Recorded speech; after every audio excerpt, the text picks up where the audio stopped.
The humid air clings to my skin as I stand in the small kitchen at 1023 Magnolia Street, Savannah. The floral wallpaper, faded from the 1970s, seems to sag in the relentless heat. The window above the sink frames the magnolia tree in the backyard, its broad leaves whispering secrets to each other in the afternoon breeze. I scrub the dishes, the scent of pine sol mingling with the lingering aroma of Maxwell House coffee. The ceramic mug in my hand is chipped at the rim.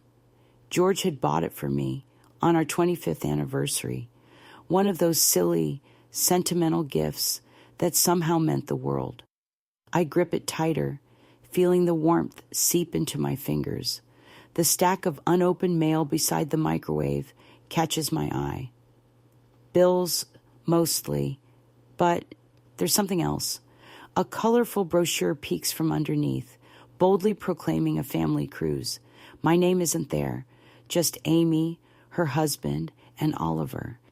I can still hear Amy's voice from last night's call, a whisper laced with dismissal.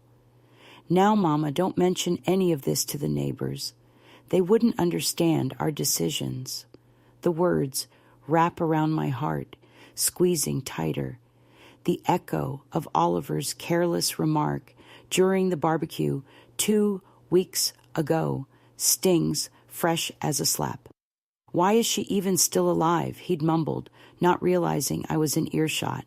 I placed the mug down, hands trembling. The grandfather clock in the hallway ticks steadily, each second a reminder of how life moves on. Memories flood back, laughter from family vacations, the sticky sweetness of sunscreen, the sound of waves crashing. We used to be close, didn't we?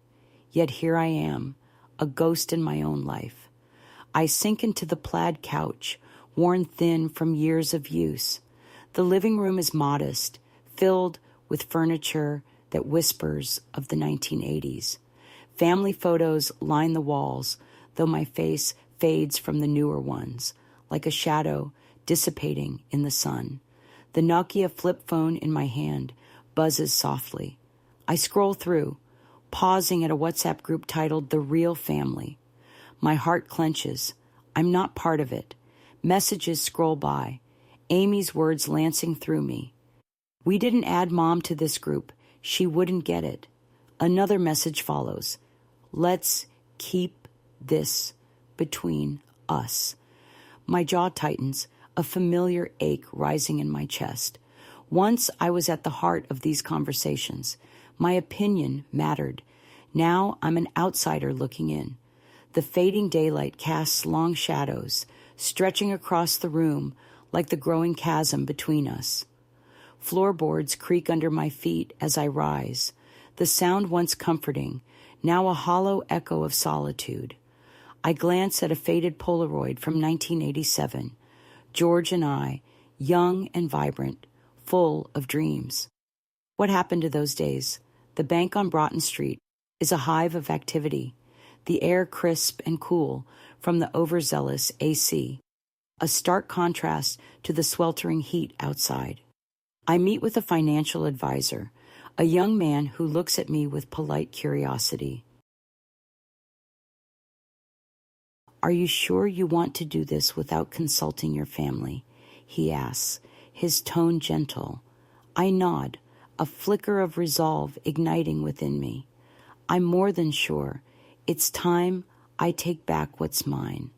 The words taste foreign, unfamiliar, yet empowering. The sterile scent of paper and printer ink hangs in the air as I sign the documents. The smooth mahogany table under my fingertips grounds me. I used to manage our household finances while George worked, quiet, invisible labor that no one noticed. Now, it's my turn to reclaim what's left. The bank statement shows $847.23. A small sum, yet in this moment it feels like a fortune. My first step toward independence. I leave the bank with a lighter heart, though the weight of loneliness still presses down. Amy's backyard in Macon is alive with laughter, the sweet, smoky aroma of barbecue sauce hanging heavy in the air. I navigate the sea of familiar faces with quiet dignity, the silk scarf draped around my shoulders a flimsy armor against their whispers. We told her not to come, but you know how she is, always showing up. She's just there, Amy murmurs to a cousin. Her words slice through me, sharper than glass. Bless her heart. She's just not all there these days, another voice chimes in, feigning concern. My heart aches, a dull, persistent throb, but I walk among them with my head held high, reminding myself that my presence here is for me, not them. The too sweet store-bought cake on the table is a fitting metaphor for these gatherings, its artificiality cloying and unwelcome. The family I once knew feels like a distant memory, yet, amidst the heartache, a spark of defiance flickers. I am here. I am still here. As the sky darkens and stars prick the velvet night, I know this is only the beginning. The journey ahead is uncertain, but I am ready to take the first step. The afternoon sun filters through the lace curtains, casting intricate patterns on the worn linoleum floor beneath my feet. I stand in my small cluttered kitchen at 245 Magnolia Avenue, Savannah, Georgia. The air is heavy, laden with the familiar, comforting aroma of Maxwell House coffee brewing in the old Mr. Coffee machine. Yet there's a chill creeping under my skin that the heat cannot dispel. I open the mailbox, fingers brushing past bills and junk mail, before halting at a bright envelope. It contains family vacation tickets to Orlando, Florida, dated for the upcoming weekend. My name is glaringly absent, a ghost among the printed names of my daughter-in-law, Jessica, my son David, and their children. The realization hits like a physical blow, the paper cutting into my skin as if it shared my pain. Later, Jessica calls, her voice smooth as silk, but sharp as a knife. Oh, Eleanor, we just thought you wouldn't enjoy all the walking. It's for the best, really. I swallow the lump in my throat, responding with a steadiness I barely feel. I see. Thank you for thinking of me. My voice carries a dignity I cling to, even as my heart constricts with the memory of organizing our first family trip to Disney in 1987. I see the Polaroid in my mind, George, the kids, and me, sunburnt and smiling, now tucked away in a drawer like a relic. The coffee has turned bitter in my mouth, congealed with unspoken words and swallowed disappointments.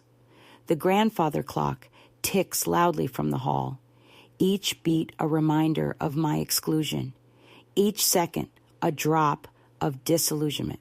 I clutch my Tiffany & Co. wedding ring, a symbol of promises made, of a family I thought was unbreakable. Now it feels heavy, a shackle binding me to a past that no longer exists. As the evening cools, I find myself seated on the patterned floral couch. It embraces me with an odd familiarity, surrounded by personal artifacts of a life well lived. My grandmother's 1960s Singer sewing machine sits proudly in the corner, a chipped blue ceramic mug left on the table beside me. I accidentally overhear a WhatsApp voice message playing from David's phone, forgotten on the couch. We'll keep the real family thread for trip plans, just easier that way. The words slice through the air, each syllable a betrayal. David enters, sensing the shift in the room. His reassurances are hollow. You know how these things are, Mom. Just logistics.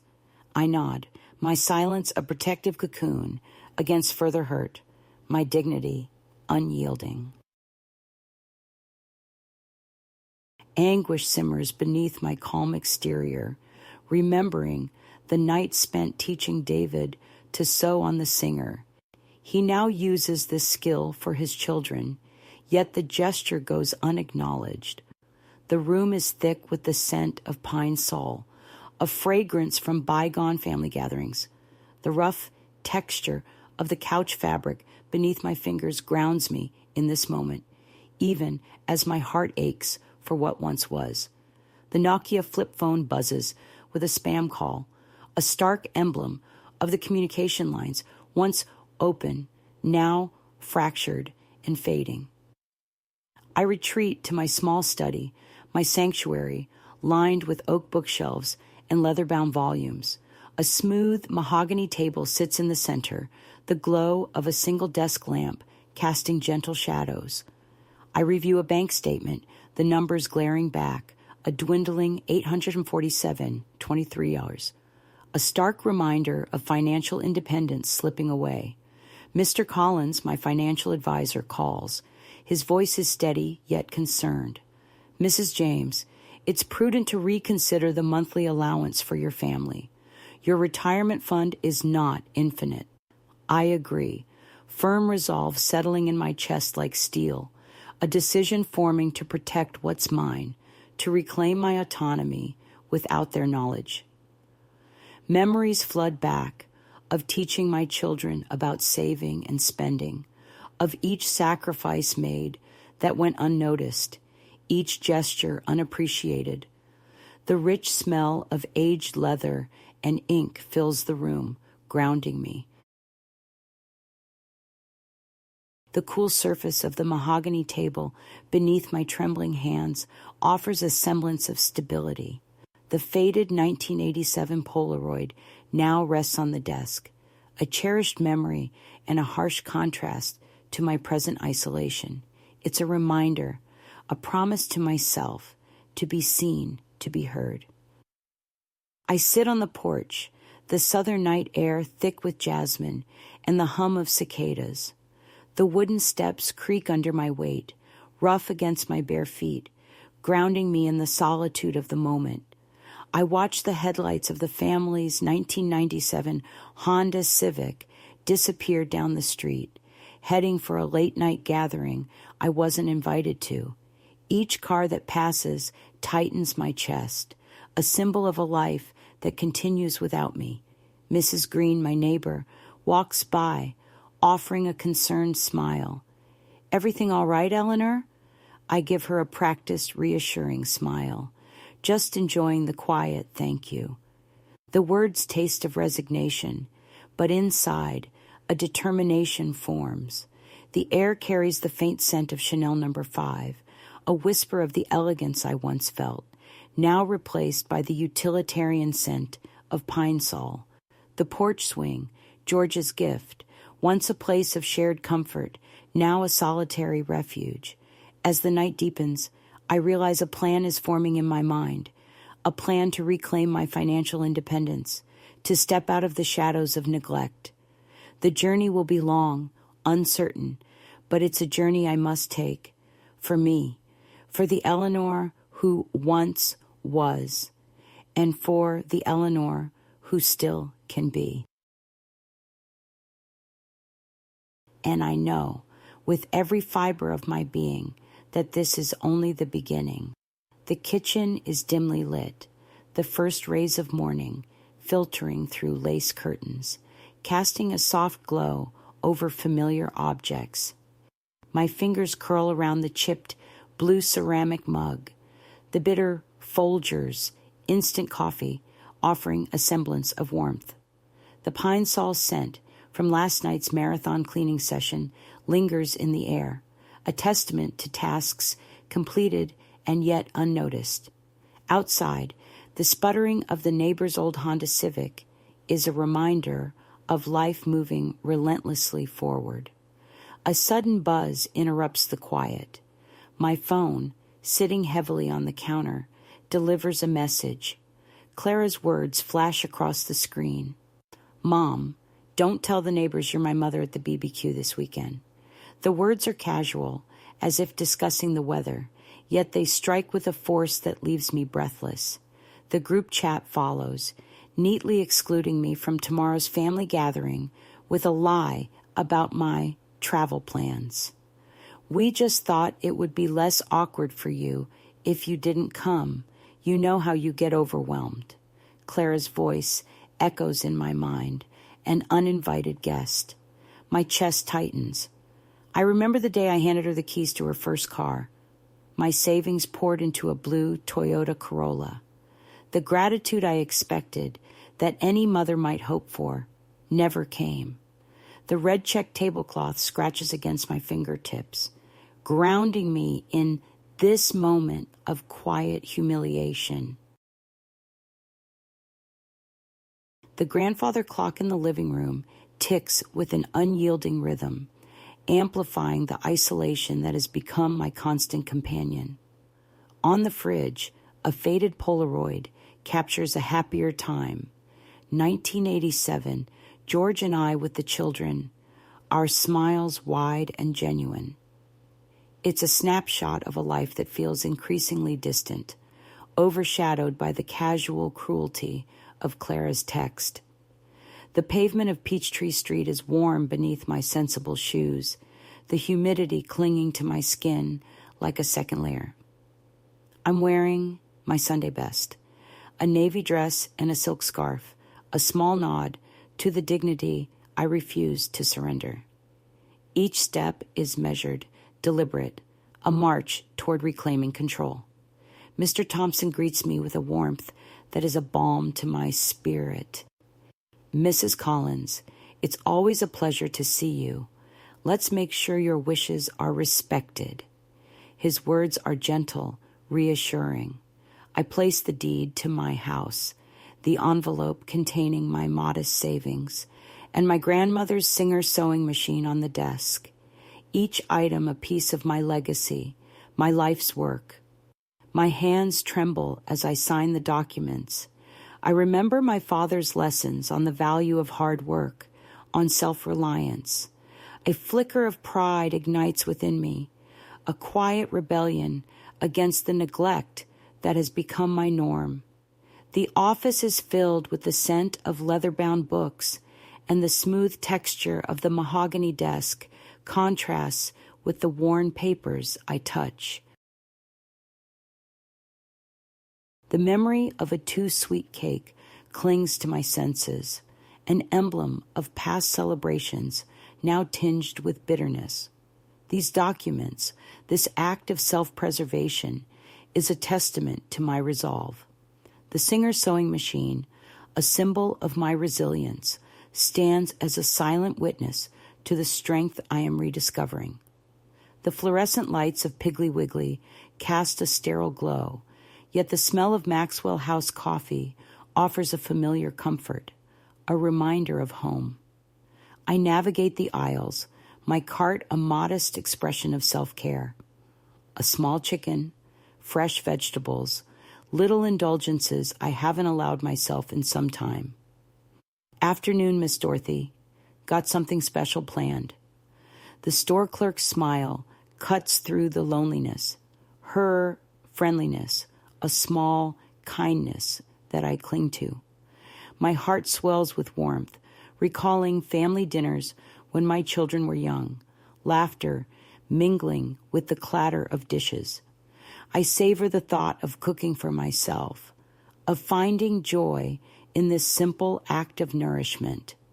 The rough texture of potato skins, the sharp aroma of cheddar cheese, the rhythmic beeping of the checkout scanner, all are vivid reminders of life's sensory delights that I've neglected in my solitude.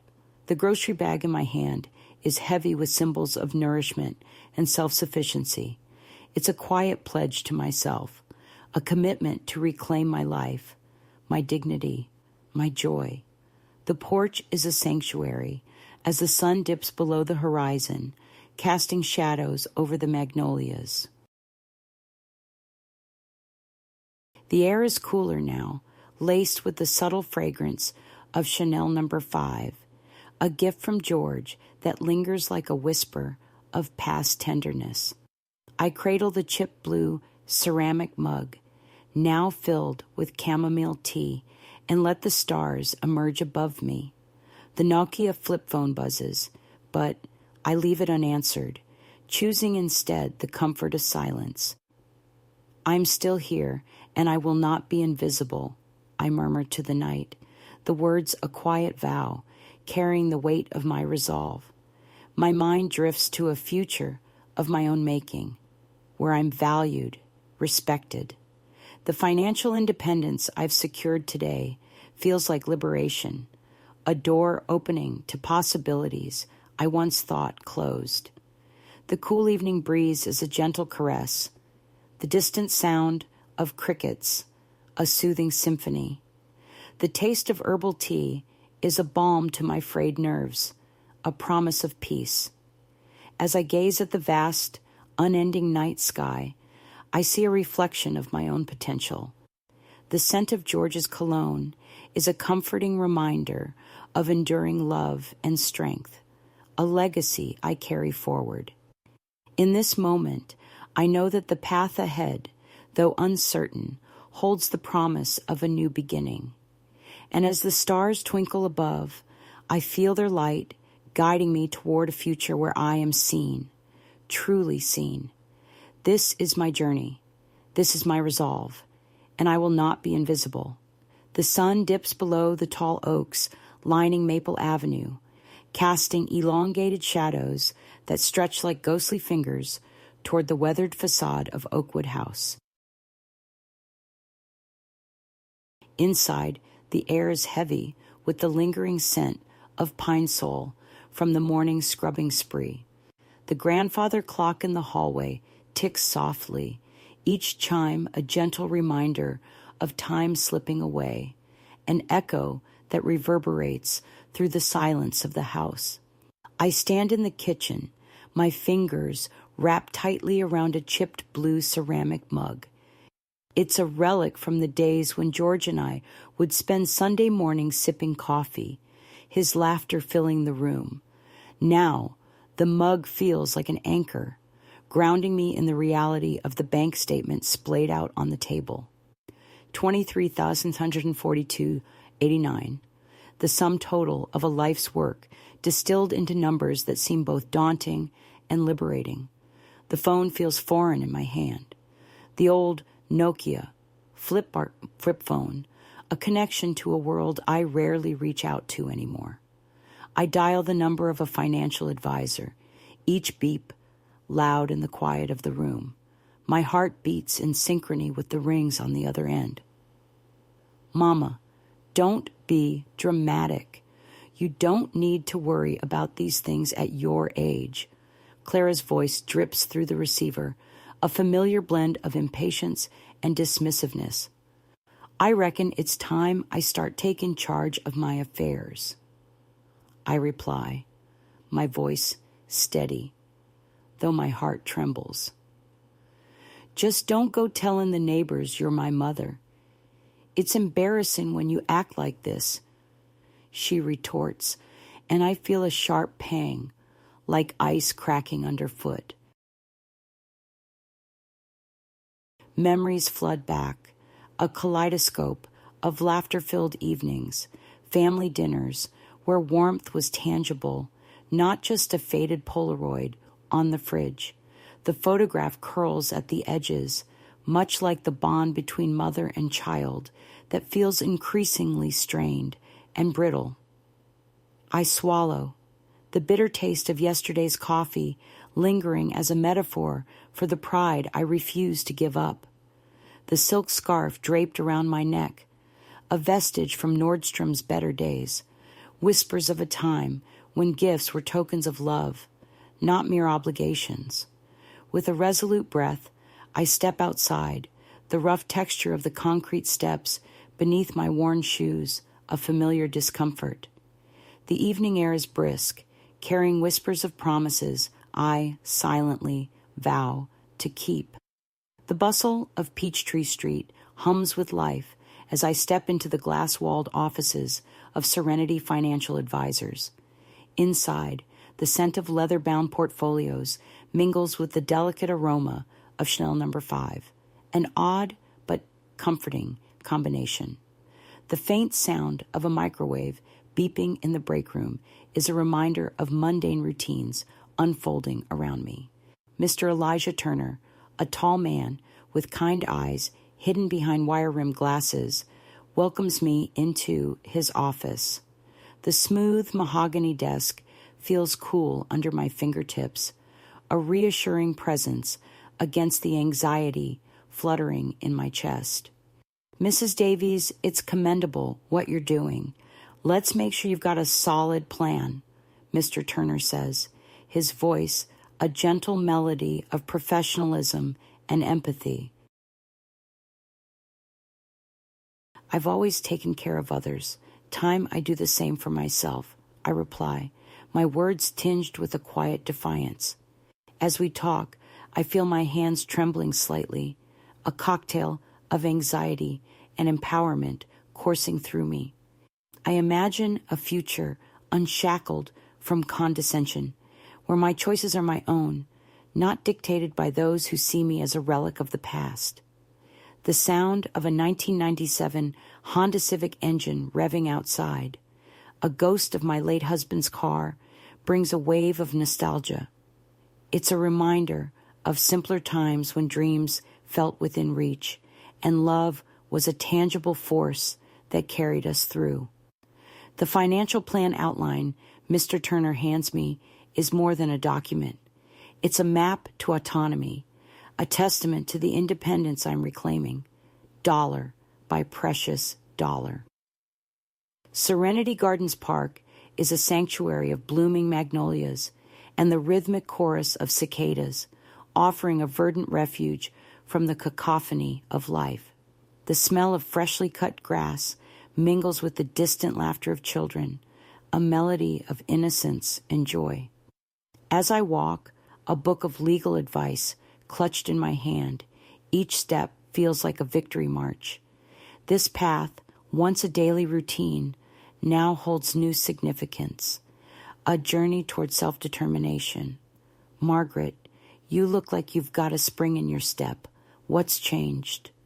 A neighbor calls out, her tone curious and warm. Just taking back what's mine, one step at a time, I reply, a smile tugging at the corners of my lips, a genuine one, unburdened by the weight of past grievances. With every footfall on the park's rough path, I recall family gatherings where my presence was little more than an afterthought. But now, each step confirms my resolve, a testament to the life I'm building, where dignity and self-reliance reign. The roughness of the path underfoot contrasts with the silky caress of the scarf against my skin, a tactile reminder of both struggle and grace. The sweet floral scent of magnolias wraps around me, a balm to the ache of past neglect. The book of legal advice is a beacon of knowledge, a tool in my growing arsenal to forge a path where I'm seen, valued, and respected. As the sun begins its descent, painting the sky in hues of orange and pink, I stand tall, bolstered by the promise of tomorrow. And in this moment, I know with unwavering certainty that I am more than the roles assigned to me. I am a woman reclaiming her narrative, one bold step at a time. The rain taps against the window pane like a gentle reminder of the turmoil within. The kitchen, modest and familiar, is filled with the smell of pine sol, mingling with the ghost of this morning's Maxwell house. I sit at the mahogany table, the smooth surface cool against my fingertips, the bitter aftertaste of instant coffee lingering on my tongue. It grounds me as I stare at the envelope postmarked from Atlanta. David's letter trembles in my hands, the embossed Crane & Co. stationery feeling both elegant and harsh, like a weapon cloaked in civility. Mom, please don't tell the neighbors you're my mother. The words are an assault, each syllable a shard of ice lodging deeper into my chest. I whisper to the empty room, "Why, David?" My voice barely a breath, swallowed by the soft ticking of the grandfather clock. The room is haunted by memories, like shadows lurking just beyond the edge of sight.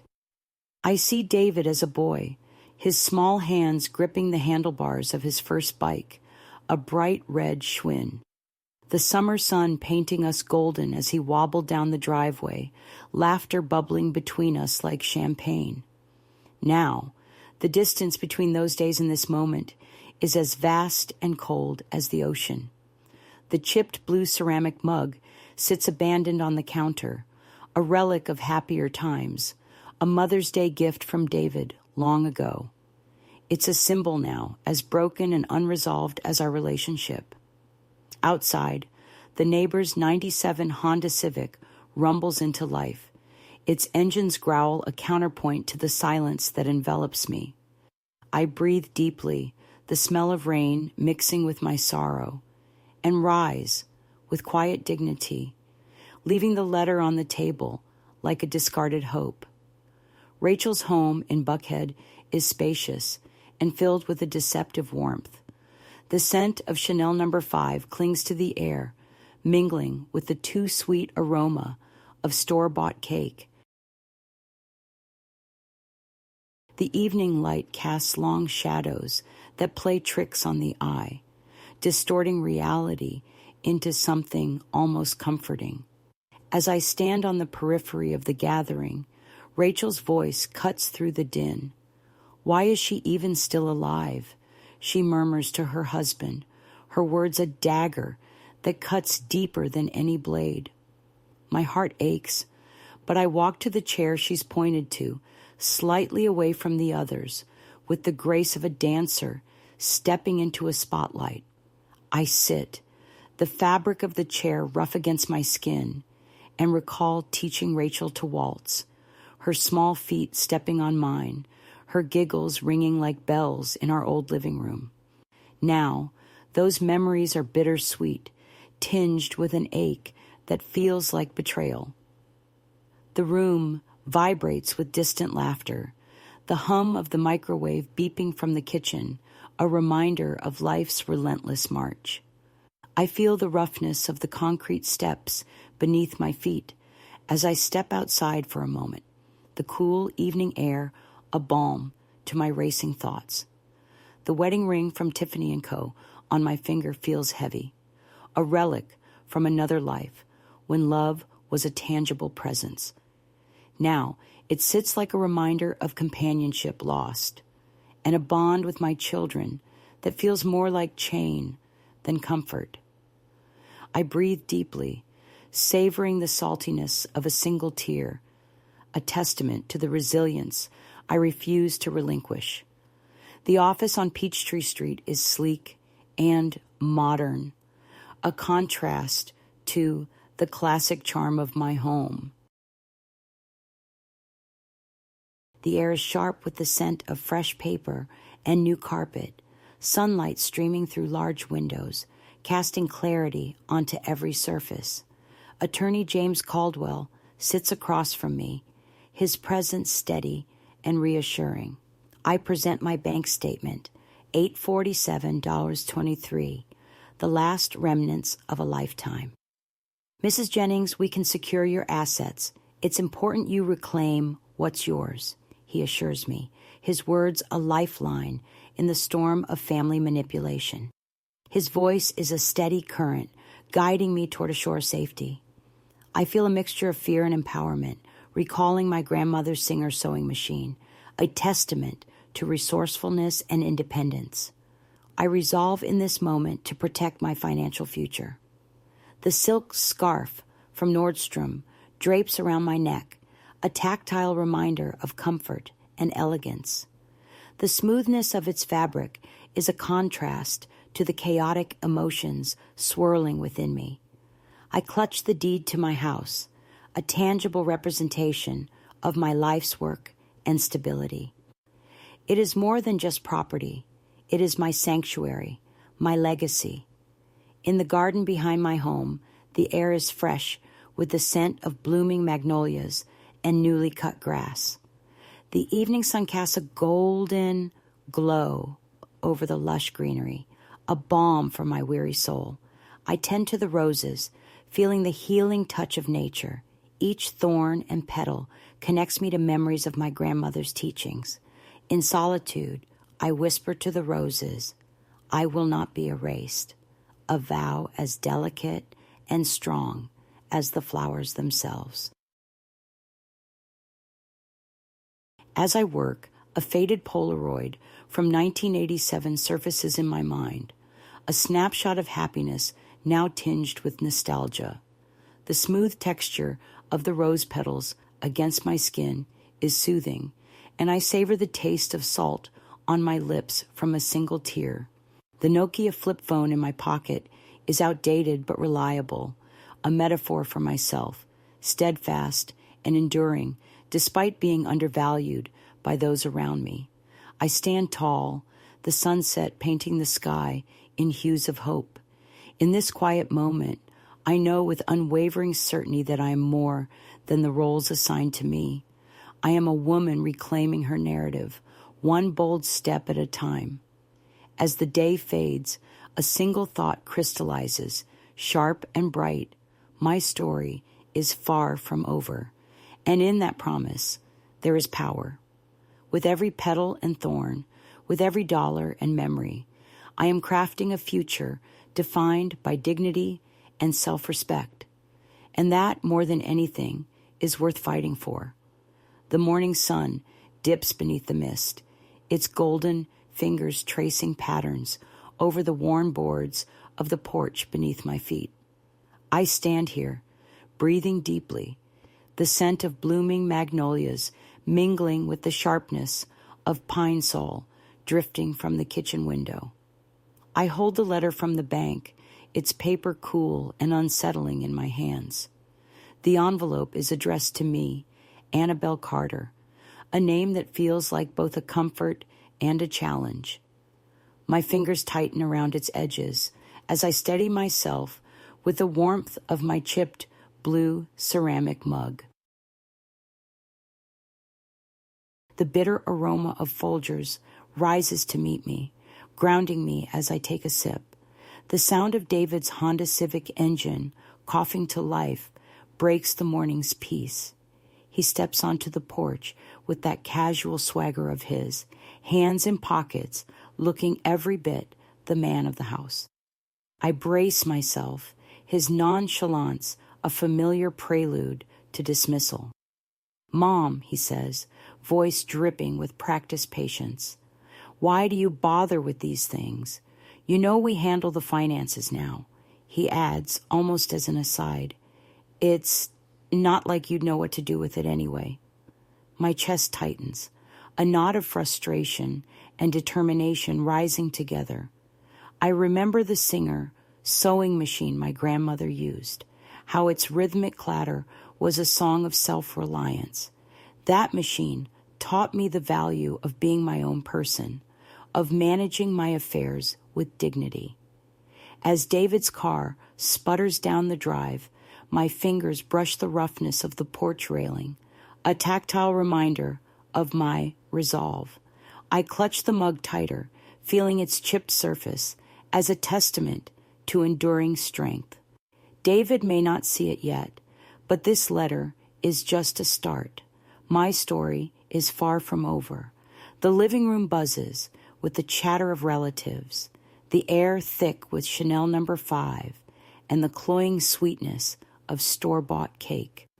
The grandfather clock chimes, marking time through layers of superficial pleasantries. I navigate the room, each step a carefully measured dance of grace and resilience. As I pass, a cousin's remark lingers in the air, a whisper just loud enough. Why is she even still alive? The words hang there, a jagged edge I refuse to let pierce my composure. My daughter-in-law, Sarah, approaches, her concern as genuine as the artificial flowers in her living room. "Annabelle," she says, forcing sincerity into her voice. Have you thought about moving to a retirement home? It might be easier for everyone. Her suggestion is a blow cloaked in care, but I hold my smile, a mask of quiet dignity. My mind drifts to a faded Polaroid from 1987, a family vacation where I was the backbone of every cherished memory. Those days aren't gone. They live within me, a reservoir of strength. The wool of my LL Bean sweater brushes against my skin, grounding me in the moment.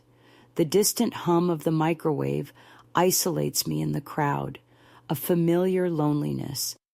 My fingers twist the wedding ring from Tiffany & Co., a talisman of promises kept and battles quietly fought. I will not be reduced to an afterthought. The smell of leather and fresh paper greets me as I enter Parker & Sons Legal Services. I sit across from Mr. Parker, the polished mahogany table, a reassuring presence beneath my hands. His office is a sanctuary of order and possibility. As I sign the papers transferring financial control back to me, a tide of empowerment sweeps through my veins. Mr. Parker nods, his voice a balm. You've made a wise decision, Mrs. Carter. This will ensure your independence. The pen glides smoothly over the documents, each stroke a testament to my resolve. I hear my father's voice, a whisper from the past, urging me to stand tall and claim my destiny. The scent of Maxwell House coffee lingers, a comforting reminder of mornings spent building a life on my terms. The legal documents are crisp and white, a blank slate from which to forge my future.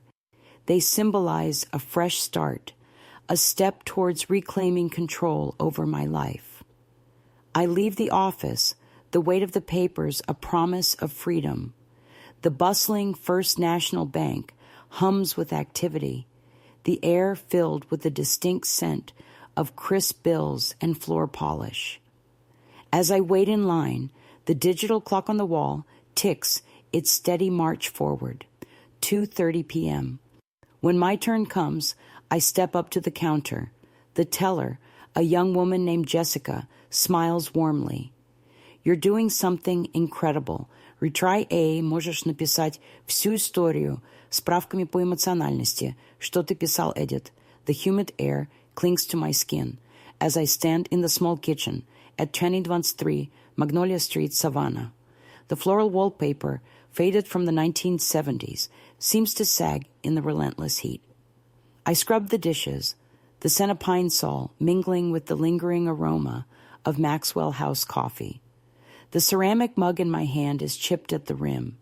George had bought it for me on our 25th anniversary. One of those silly, sentimental gifts that somehow meant the world.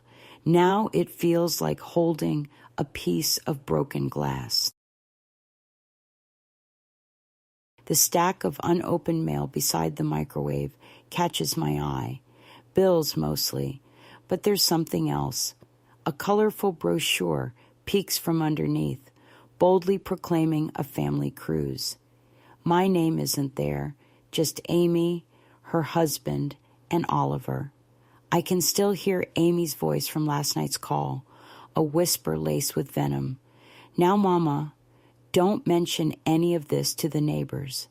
They wouldn't understand our decisions. The way she said it, like I was her dirty secret. The words wrap around my heart like barbed wire, squeezing tighter. The echo of Oliver's careless remark during the barbecue 2 weeks ago stings fresh as a slap. Why is she even still alive, he'd mumbled, not realizing I was in earshot. My own grandson. Wondering why I exist. I place the mug down, hands trembling. The grandfather clock in the hallway ticks steadily, each second a reminder of how life moves on without me. Memories flood back, laughter from family vacations, the sticky sweetness of sunscreen, the sound of waves crashing. We used to be close, didn't we? Yet here I am, a ghost haunting my own life. I sink into the plaid couch, worn thin from years of use, just like me. The living room is modest, filled with furniture that whispers of better times. Family photos line the walls, though my face fades from the newer ones, like I'm being slowly erased from their history. The Nokia flip phone in my hand buzzes softly.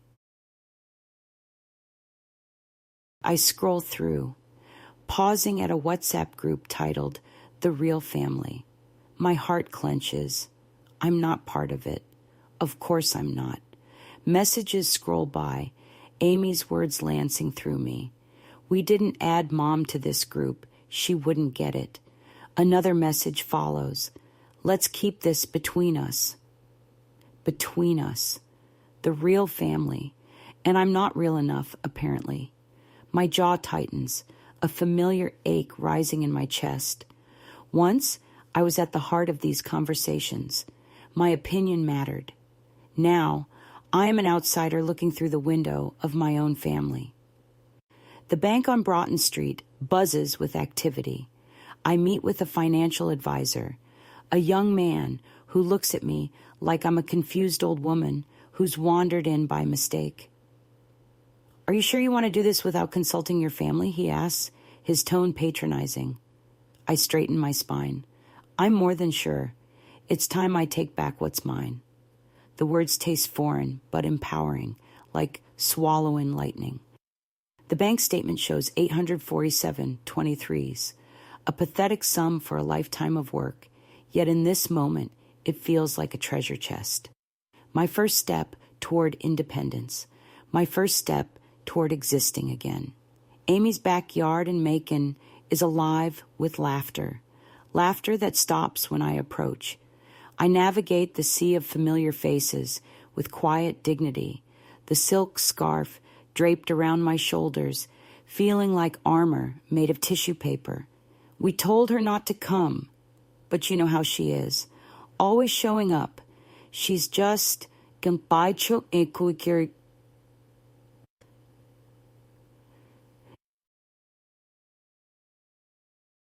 there, Amy murmurs to a cousin, her voice carrying just far enough for me to hear, because she wants me to hear. Her words slice through me, each one a tiny death. Bless her heart, she's just not all there these days. Another voice chimes in, feigning concern while sharpening the knife. My heart aches with the weight of 40 years of birthday cakes I baked, scraped knees I bandaged, college tuitions I paid. But I walk among them with my head held high, reminding myself that my presence here is for me, not them. The too sweet store-bought cake on the table is a fitting metaphor for this family. All surface, no substance. Yet amidst the heartache, something dangerous begins to flicker inside me. Not hope, something sharper, something with teeth. The afternoon sun filters through lace curtains as I open another envelope. Family vacation tickets to Orlando, Florida. My name is glaringly absent, a ghost among the living. The realization hits like a physical blow, the paper cutting into my skin as if it shared my pain. Jessica calls later, her voice smooth as silk but sharp as a blade. Oh, Eleanor, we just thought you wouldn't enjoy all the walking. It's for the best, really. The lies come so easily to her. I swallow the lump in my throat, responding with a steadiness I barely feel. I see. Thank you for thinking of me. My voice carries a dignity I'm learning to weaponize. The coffee has turned bitter in my mouth, congealed with unspoken words and swallowed disappointments. The grandfather clock ticks loudly, each beat a reminder of my exclusion, each second a drop of realization. They don't see me as family anymore. I'm just an obligation they're trying to shed. I accidentally overhear a WhatsApp voice message playing from David's phone. We'll keep the real family thread for trip plans. Just easier that way. The words slice through the air, each syllable a small betrayal that adds up to something monstrous. David enters, sensing the shift in the room. His reassurances are hollow, insulting. You know how these things are, Mom. Just logistics. I nod, my silence a protective cocoon, but inside something is crystallizing, something cold and sharp and final. I review a bank statement, a dwindling $847, $23. Mr. Collins, my financial advisor, calls with concern in his voice. Mrs. James, it's prudent to reconsider the monthly allowance for your family. Your retirement fund is not infinite. Infinite. Nothing about me has ever been infinite to them. My patience, my forgiveness, my willingness to be erased, they thought those were infinite too. They were wrong. I make a decision, firm resolve settling in my chest like steel. It's time to protect what's mine, to reclaim my autonomy. Without their knowledge, without their permission. The morning brings Clara's text, casual as discussing the weather.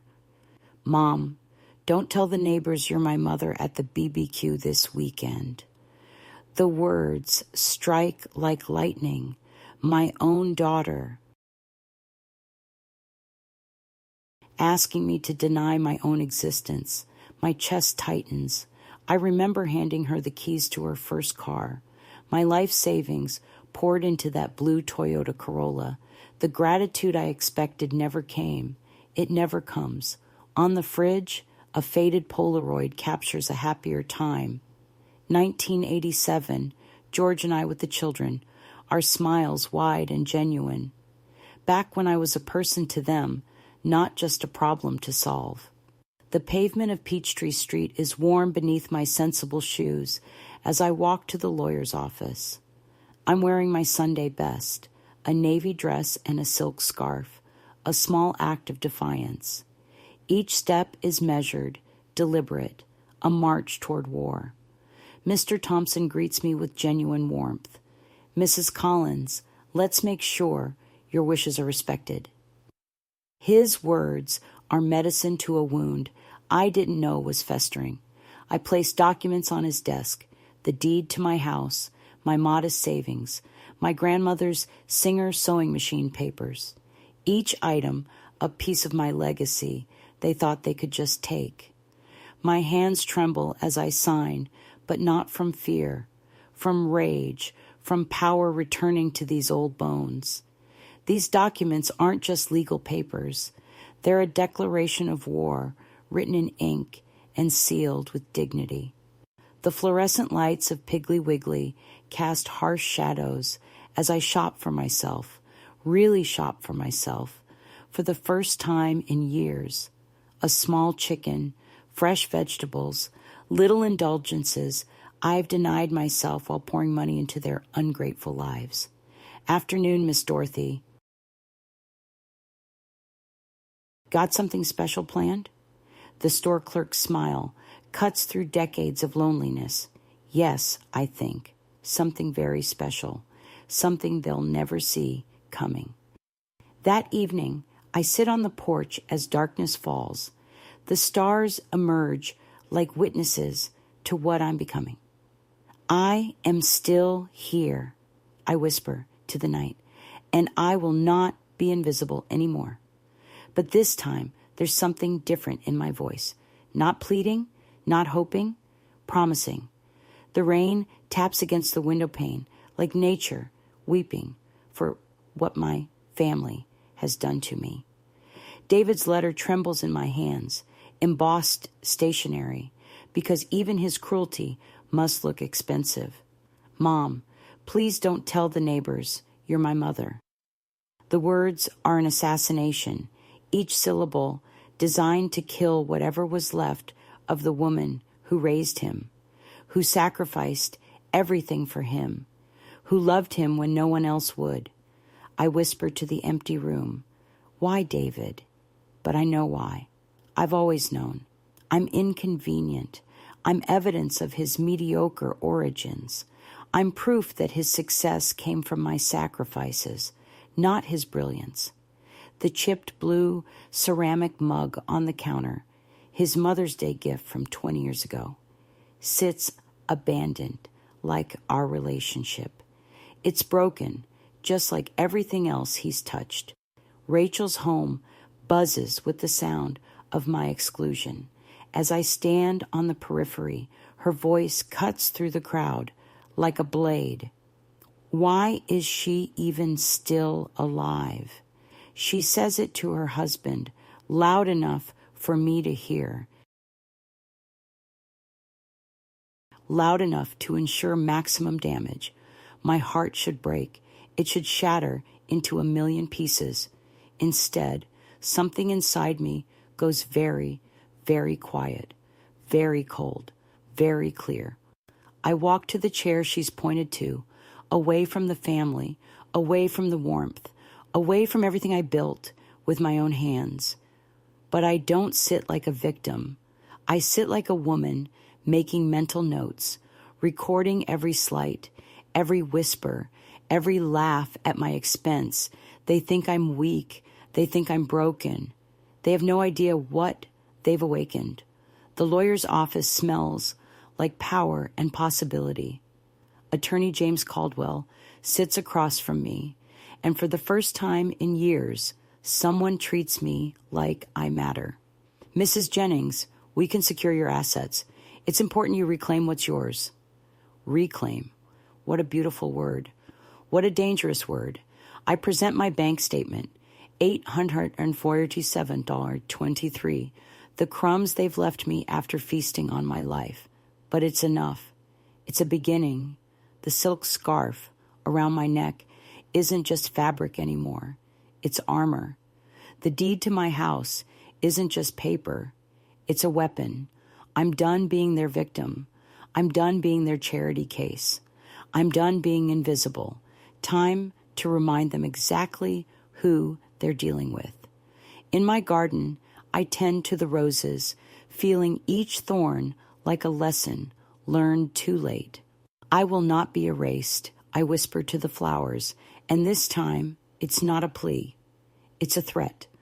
The Nokia flip phone in my pocket buzzes with messages I no longer answer. Let them wonder. Let them worry. Let them finally experience what it feels like to be ignored. As the sun sets, painting the sky in shades of revolution, I make my plans. Quiet plans, devastating plans, plans that will teach them the difference between invisibility and absence. They want me gone. They're about to get their wish, but not in the way they expected. The morning sun feels different now, not warm, but illuminating. It lights up the documents spread across my mahogany table like battle plans, bank statements, legal papers, deeds, the evidence of a life's work they thought they could simply take. The chipped blue ceramic mug in my hands isn't just a vessel for coffee anymore. It's a reminder of every broken promise, every forgotten birthday, every time they made me feel like nothing. David's Honda Civic coughs to life outside, and I watch him through the window. My son, my greatest disappointment. He steps onto the porch with that swagger that used to charm me, back when I was fool enough to believe his lies. Mom, you know we handle the finances now. It's not like you'd know what to do with it anyway. Something inside me snaps, so quietly, so completely, that even I'm surprised by the sound it makes, like a bone breaking, like a heart giving up, like a woman finally understanding the rules of a game she never knew she was playing. I smile at him, really smile. And, for just a moment, I see confusion flicker across his face. Good. Let him wonder what that smile means. Let him lie awake tonight, trying to figure out why his broken mother suddenly looks so intact. The family gathering swirls around me like a tornado of casual cruelty. Sarah approaches with her synthetic concern.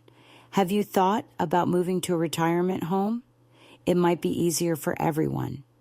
Easier for everyone. How thoughtful of her to think of everyone except the woman who paid for the house they're standing in. I hold my smile, my mask of quiet dignity, but underneath, I'm taking inventory. Every slight, every insult, every assumption that I'm too weak, too old, too broken to fight back. They have no idea how dangerous an invisible woman can be. At Parker & Sons Legal Services, I sign papers with hands that no longer tremble. Each stroke of the pen is a small revolution, each signature a quiet declaration of war. You've made a wise decision, Mrs. Carter. This will ensure your independence. Independence. Such a beautiful word. Such a terrifying concept for people who've built their lives on my dependence. The legal documents are crisp and white, like flags of surrender. Except I'm not the one surrendering. At First National Bank, the teller treats me like a person instead of a problem. You're doing something incredible, Mrs. Carter. Yes, I am. I'm doing something they'll never see coming. Something so quiet, so legal, so perfectly justified that they'll have no choice but to accept it.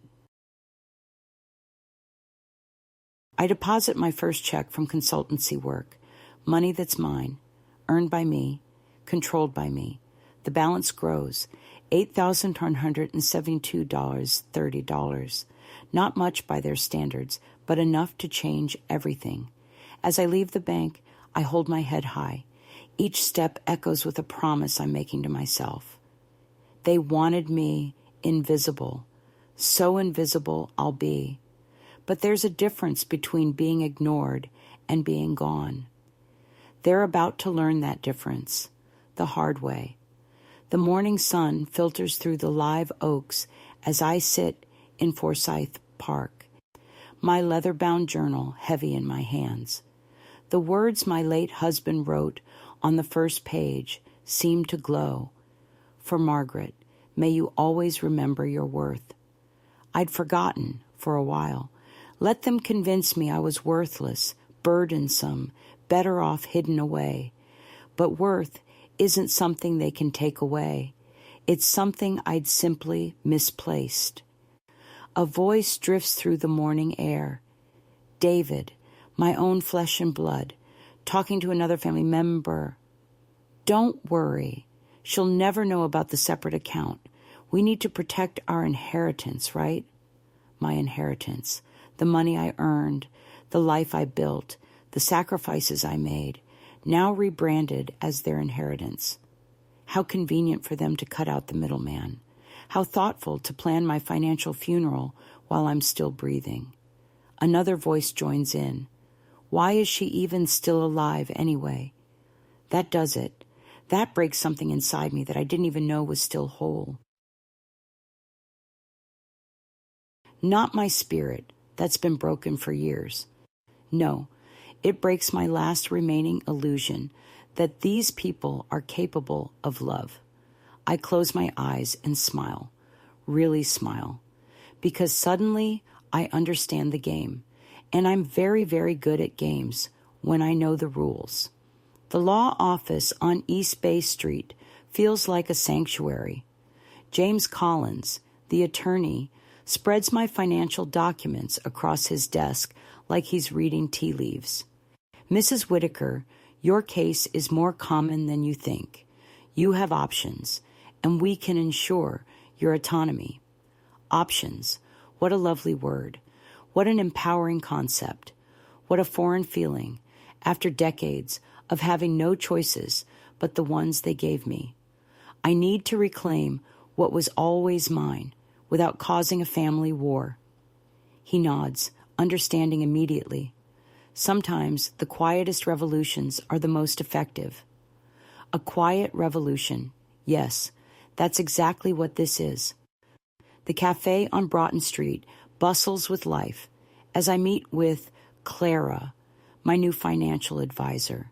She's younger than my grandchildren, but she treats me like I have a brain in my head. Revolutionary concept. Your portfolio is stronger than you've been led to believe, Mrs. Whitaker.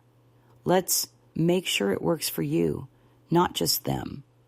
For the first time in years, I feel seen, not as a burden or an obligation, but as a person with value, with assets, with power they never wanted me to discover. Thank Clara before I see mom, by me saw Sien sim, et can presim. Samacher sion, que came for the scene, and sim. And can curse answer call, I ki gay re, or ki li chow ti shestamring. Not from sadness, but from relief, from recognition, from the dawning understanding that I'm not powerless after all. Back home, I organize my financial documents with the precision of a general planning a campaign. Each paper is a weapon. Each signature is ammunition. Each account number is a key to a door they thought they'd locked forever.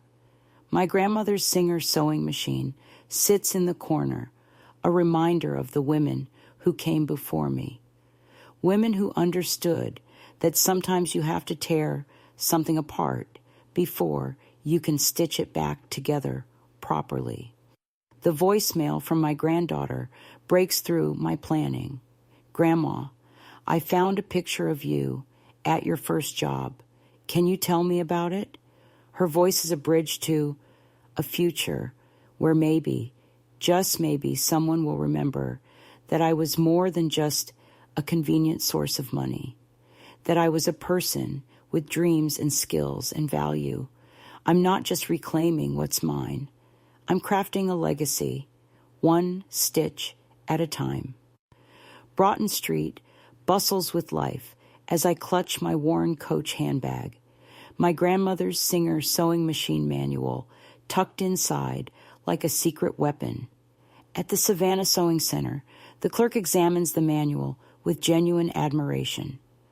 Wow, they don't make them like this anymore. You could probably make quite a pretty penny with something like this. For the first time in years, I remember who I used to be. Before, I became their ATM, their babysitter, their convenient scapegoat. I was a woman with skills, with talents, with value that had nothing to do with my bank account. The joy of creating rushes back with an intensity that takes my breath away. The hum of sewing machines fills the air like a symphony, and I remember I built things once.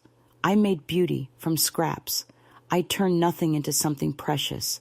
They made me forget that, made me believe I was only worth what I could give them. Never again. At dinner, the family chatter swirls around me like meaningless noise. My daughter mentions their upcoming Paris trip with casual cruelty. It's just a small family thing, Mom. You wouldn't enjoy all the walking anyway. Small family thing, as if I'm not family, as if the woman who gave birth to them, raised them, sacrificed everything for them is just some distant relative they're obliged to tolerate. I nod and smile, but inside I'm taking notes, mental notes, the kind that get turned into legal documents later. Last month's whispers echo in my mind. Why is she even still alive? Good question. Why am I still alive? Not for them, clearly. They've made that abundantly clear. Maybe I'm alive for me. Maybe I'm alive to show them what happens when you underestimate a woman who has nothing left to lose. In my bedroom, surrounded by legal documents and account statements, I whisper to myself, it's my life, and I'm taking it back, inch by inch. Tomorrow, I'll consult with lawyers and financial advisors. Tomorrow, I'll start the process of untangling my life from theirs. Tomorrow, I'll begin the quiet work of becoming invisible to them while becoming visible to myself. The Nokia flip phone rests beside me, gateway to the new paths I'm forging. No more begging for inclusion. No more accepting crumbs from the table I set. The Singer sewing machine manual lies nearby. Reminder of skills I'd forgotten. Talents I'd buried under decades of their indifference. As the clock ticks toward midnight, marking the end of one chapter and the beginning of another, I smile into the darkness. They wanted me gone? Careful what you wish for. The kitchen feels different this morning. Not warmer, but sharper. The scent of Maxwell House coffee mingles with something else, the smell of change, metallic and electric, like the air before a storm. The envelope on the table contains plane tickets to Paris. My name is missing, of course, a phantom in a life I used to live. The phone rings, and James's voice crackles through with dismissive familiarity. "Oh, those tickets? We thought it'd be too tiring for you, Mom." I let the silence stretch before responding. My voice honey over broken glass. "I see. What a thoughtful decision. You understand, right? It's for the best." For the best. Their favorite phrase. Always what's best for them, never what's best for me. My heart clenches, not with pain anymore, but with something colder, something final. The living room is a gallery of exclusion. Polaroids scattered across the mahogany table, each one a reminder of the life they've built without me. The Nokia flip phone buzzes with a message from the family group chat. Real family plans. Real family. As if I'm some sort of imposter. Some stranger who wandered into their lives by accident. Evelyn shouldn't know about the trip. She might feel bad, the message reads. I whisper to the empty room. I already know, dear. And my voice carries something new. Not resignation, not defeat. Promise. At the bank, Mr. Harris greets me with professional courtesy. Mrs. Johnson, have you considered setting up a separate account for just your funds? Yes, it's time I take control again. The words slip out with surprising firmness. Each signature on the documents feels like a small victory. Each account number like a key to a door they thought they'd welded shut. In the backyard, I kneel in the earth, planting marigold seeds with hands that no longer shake with uncertainty. Each seed is a promise, not to them, but to myself. Just tending to my garden, I tell my neighbor, planting some freedom. The words taste sweet, like hope distilled into language. The garden spade's handle is rough against my palm, anchoring me to this moment of rebirth. I envision the marigolds blooming, vibrant and stubborn, like the spirit they thought they'd crushed. This patch of earth becomes my manifesto. Life, pushing through soil, refusing to stay buried no matter how deep you plant it. The marigold seeds are more than flowers. They're a promise that some things grow stronger in the dark. Some things bloom more beautiful after being buried. Some things refuse to stay dead. The morning sun slips through lace curtains, painting shadows on the community room carpet. I sit alone at the mahogany table, bank statements spread before me like a battle plan. $847.23. The scraps they've left me after dining on my life for decades. My Nokia flip phone opens to reveal that faded Polaroid from 1987. Back when I mattered to them. Back when my opinion counted for something. Back when they needed me for more than just money. The voicemail from my daughter-in-law plays like nails on a chalkboard. Eleanor, we just can't have you tagging along on this trip. It's just for the real family. You understand, don't you? Real family. There's that phrase again. The knife they twist whenever they want to remind me of my place in their hierarchy. I whisper to the empty room, real family, as if I don't belong. But something has shifted in my voice. The pleading is gone, replaced by something sharper, something that knows its own worth. At the library, my fingers dance over the keyboard, researching legal services with the precision of a woman who finally understands the game. The librarian smiles warmly. Looking for something specific today, Mrs. Jenkins? Yes, just empowering myself a bit, you could say. Empowering.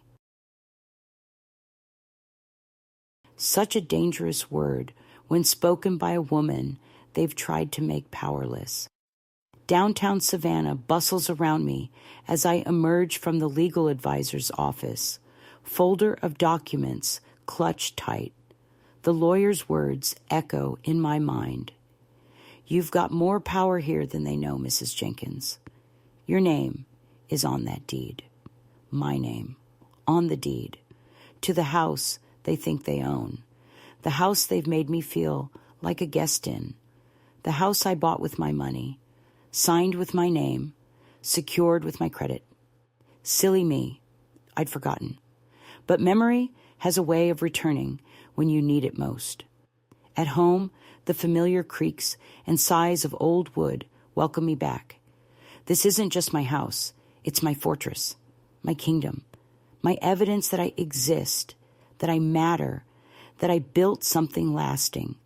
The voicemail from my son plays like an old tired song. Mom, you know you can always count on us as long as you don't make things difficult. Conditional love, the only kind they know how to give. Well, I'm about to teach them about conditions they never saw coming. The bank statement isn't just numbers anymore. It's proof of independence. The legal documents aren't just papers. They're weapons forged in law offices and notarized in dignity.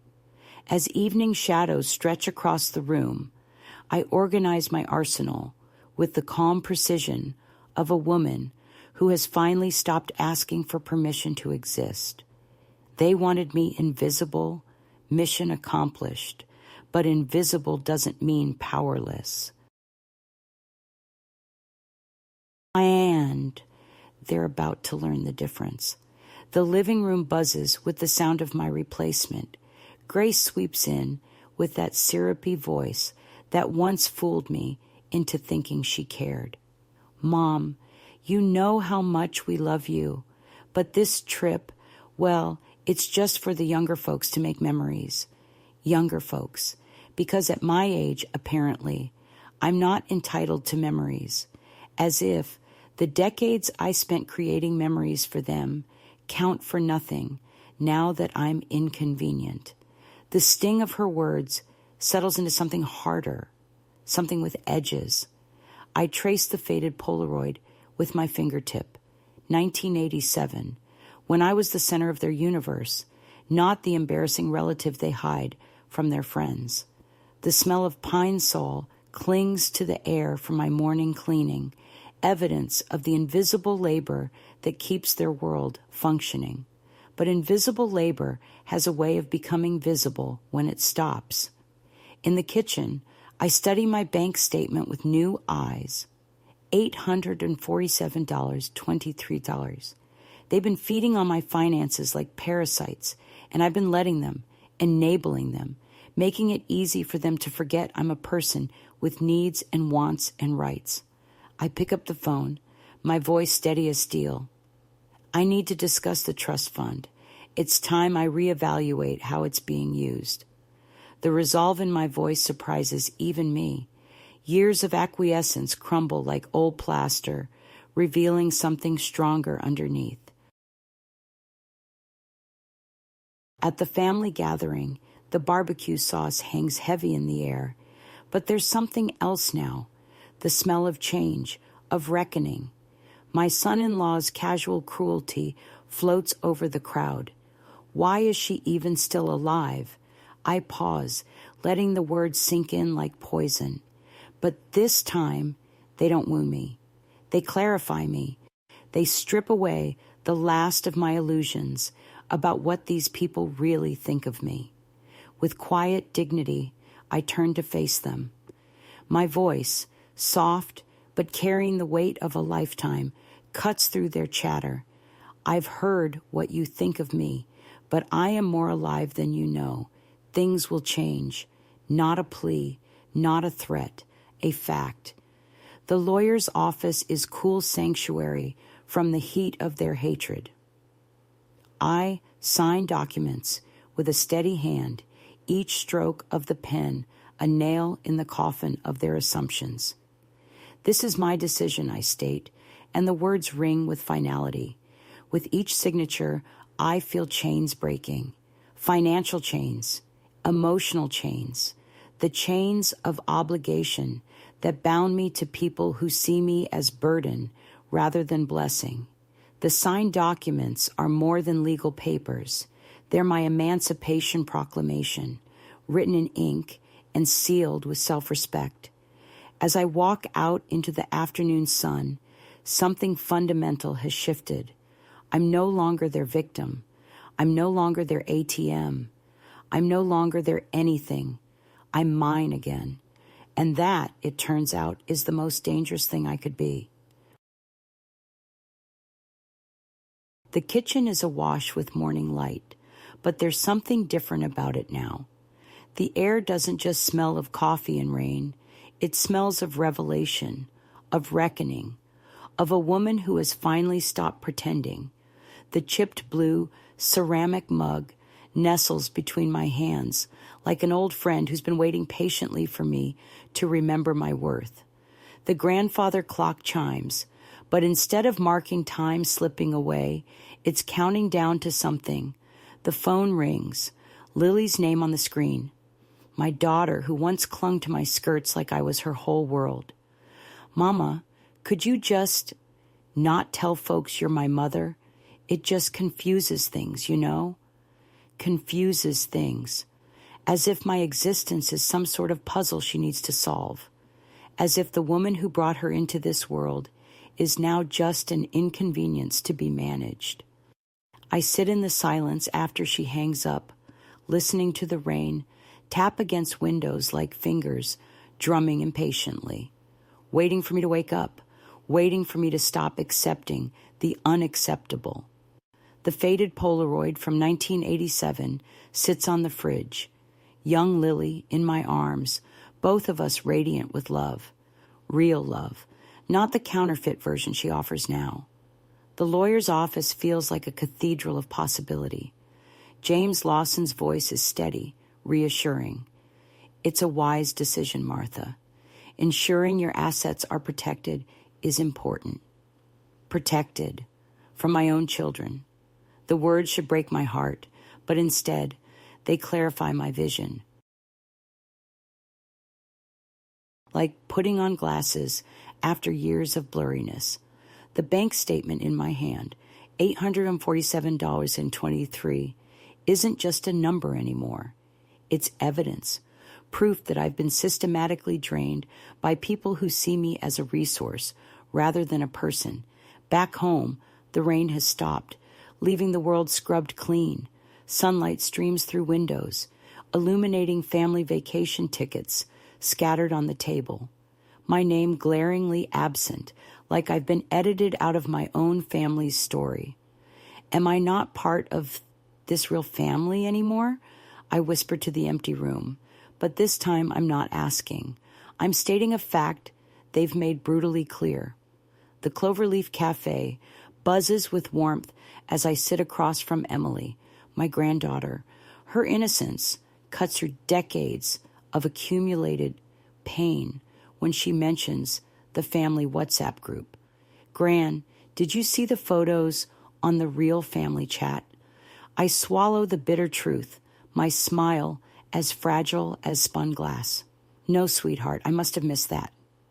But inside, my hands shake, not with hurt anymore, but with something else. Something that tastes like justice deferred, but not denied. The Nokia flip phone buzzes with notifications I no longer check. Messages from people who've forgotten I'm human. Reminders of a connection that was severed long ago, though I was the last to know. As evening settles around us, I make a choice. Not to forgive. That would require them to ask for forgiveness. Not to forget. That would dishonor the woman I used to be. I choose to remember, to document, to ensure that when the reckoning comes, no one can claim they didn't know exactly what they'd done. The story is far from over. In fact, it's just beginning. The morning sun creeps over Maple Avenue like a spotlight searching for truth. In my hands, the chipped blue ceramic mug holds more than coffee. It holds decades of dismissed dreams and diminished worth. My Nokia flip phone vibrates with Lily's message, sharp as broken glass. Mom, please don't come to the barbecue tomorrow. It's just for close family. Close family. The words echo in the empty kitchen like a death sentence. 47 years of motherhood erased with a text message. I remember those days. Peach cobbler sweetening summer afternoons. My grandmother's Singer sewing machine humming while quilts came together under my guidance. Hymns punctuating the laughter of grandchildren who used to fight for my attention. Now, the smell of Pine Sol from my morning scrubbing clings to the air like evidence of invisible labor, of a woman slowly being erased from the story she wrote with her own hands. Inside, the living room holds its breath. Polaroids from 1987 scatter across the mahogany table, each one a fragment of when I mattered, when my presence was joy, not burden, when love wasn't conditional on my convenience. I rifle through the photographs with trembling fingers, pausing at one that cuts deepest, a family vacation I wasn't invited to. Their smiles radiant with joy, their togetherness complete without me. I was there for every scraped knee, every school recital. My voice drifts into the emptiness like smoke from extinguished candles. How did I become a stranger in my own family? Through the window, those concrete steps mock me, worn smooth by little feet that ran to me once upon a time. Before I became an embarrassment, before my love became burden they couldn't bear to carry. The bank feels like a confessional as I stand at the counter, clutching my pathetic statement. $847.23. The crumbs left after they feasted on my life. Mrs. Carter, there are several ways we can secure your financial future. The advisor's voice floats over me like a lifeline thrown to a drowning woman. I need to make sure I'm taken care of. I've always been the one taking care of everyone else. The words taste strange in my mouth, foreign, like speaking a language I'd forgotten I knew.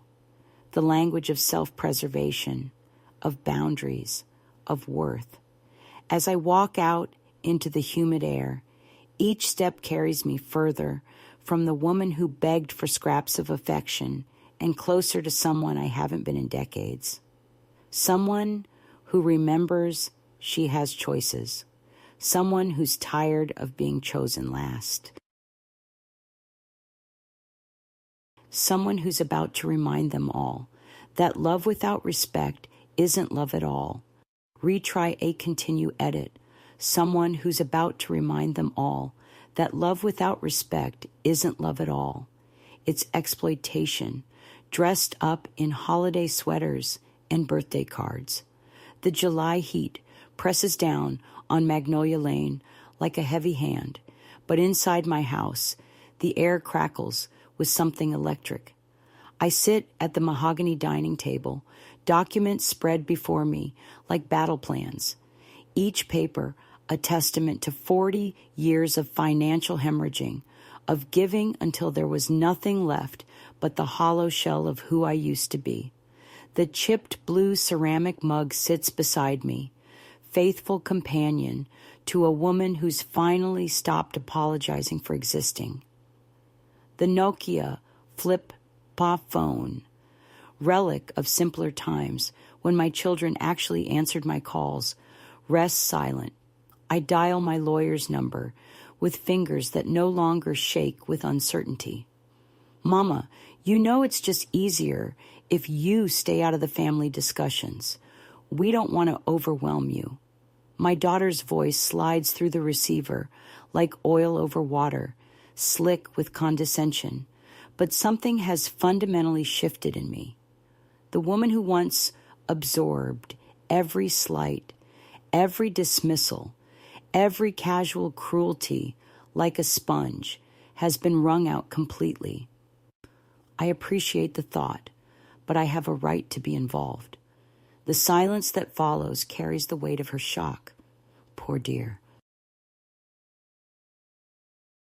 She'd grown so comfortable with my compliance, she'd forgotten I was capable of resistance. The memory of her words at the last family gathering echoes. Why is she even still alive? The question that broke something essential in me, that shattered the last illusion I held about their capacity for love. But from that break, something harder has emerged, something with edges they never saw coming. I step onto the porch, breathing in the thick summer air. The rough concrete beneath my feet feels solid, real, unlike the shifting ground of family loyalty that disappeared beneath me when I wasn't looking. The hum of the Honda Civic outside fades as David drives away to whatever important business keeps him too busy to acknowledge the woman who sacrificed everything for his success. The grandfather clock ticks away seconds I no longer count as losses, but as gains, each moment bringing me closer to a life lived on my own terms. The chill inside Southern Trust Bank provides blessed relief from more than just the summer heat. It's sanctuary from the burning humiliation of being treated like a confused child by my own flesh and blood. Mrs. Caldwell, setting up this account independently is a wise decision. You'll have full control. Control. When did I last have control over anything? When did I last make a decision that wasn't filtered through their convenience, their comfort, their image? Each stroke of my signature severs invisible chains. Each account number represents a small rebellion against their assumption that I would simply fade away when it suited them. I remember the misdelivered invitation, their vacation to Italy, my name absent like an afterthought that never quite made it to paper. The sting of exclusion propels my pen across legal documents with steady determination. The security system beeps faintly in the background, a metronome keeping time with my newfound resolve. As I rise to leave, the bank statement in my hand feels like a weapon forged in dignity and tempered with justice too long delayed. Back home, the house wraps around me like a familiar coat. These rooms remember when I mattered. These walls echo with laughter from children who used to race to greet me, who used to fight for the privilege of sitting beside me at dinner. Now the only sound is the whisper of legal papers as I organize them with the precision of a woman who has finally learned to play by their rules. The rules where money matters more than memory, where assets trump affection, where power is the only currency they respect. I unfold a letter from my pen pal in New Zealand, a connection formed through the seniors network like a lifeline thrown across oceans. Dear Marjorie, your strength inspires me. Remember, independence is the greatest gift you can give yourself. Independence. Not the kind they granted me in measured doses, but the kind I take for myself in quantities that satisfy my soul. The silk scarf around my neck, Nordstrom from better days, feels less like armor now and more like a banner, evidence that I was someone before I became their obligation, proof that I can be someone again after they're done pretending to care. As golden light filters through lace curtains, I realize I found something I thought was lost forever. Not forgiveness. That would require them to acknowledge their cruelty. Not reconciliation. That would require them to value what they've destroyed. I've found myself. The woman who existed before I became their satellite, orbiting their needs, while my own desires slowly died in the cold vacuum of their indifference. The journey ahead isn't about revenge, though there will be consequences they never anticipated. It's not about punishment, though justice will finally visit their comfortable assumptions. It's about resurrection. The return of a woman who forgot for far too long that she had every right to take up space in her own life. The Nokia flip phone rests beside me, gateway to a future they can't control because they won't be part of it. The legal documents stacked neatly, each one a small revolution, written in legalese and notarized in dignity. Tomorrow, I'll make decisions that center my needs, my comfort, my peace. Tomorrow, I'll begin the delicate work of becoming someone who exists for herself instead of existing to be useful to others. But tonight, as the grandfather clock chimes the hour and moonlight paints shadows on walls that remember better days, I smile into the darkness with something I haven't felt in decades. Not hope, something more dangerous than that, certainty. The certainty that they wanted me invisible and they're about to get their wish. But there's a vast difference between being overlooked and being absent, between being dismissed and being done. They spent years teaching me that I didn't matter. Now they're about to learn what it really means when someone stops mattering to you in return. And the lesson, I suspect, will be unforgettable. The rest, as they say, is silence. But it's my silence now, and I intend to make it deafening.